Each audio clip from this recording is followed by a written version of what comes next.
In this video, we will learn how to express dislikes. How can you tell someone that you hate something or you are not happy with something? Oyinza kulaga otya omuntu nti toyagala kintu mu Luzungu n'Oluganda. So, expressing dislikes in Luganda kitegeeza okulaga by'otayagala. Once again, okulaga by'otayagala mu Luzungu tugamba expressing dislikes. Okay, let's start. When you are using pronouns I when you're talking about yourself, we when you're talking about a specific group, they when you are talking about the other people. So you say, I don't like.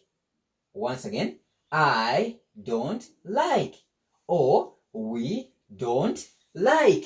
Or they don't like. So when you are using these pronouns, I, we, or they, you use I don't, we don't, they don't like. So you can say, I don't like. You can use a verb or a noun.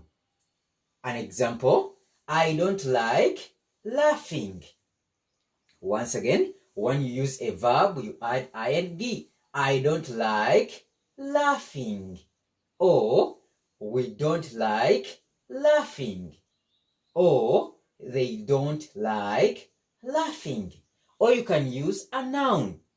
Once again, you can use a noun. So after writing don't like, you can use a verb or noun depending on the context you want to use. Once again, I don't like, once you use a noun, you will say, I don't like matoke, for example. Or I don't like tennis or football. Or I don't like football. We don't like football. They don't like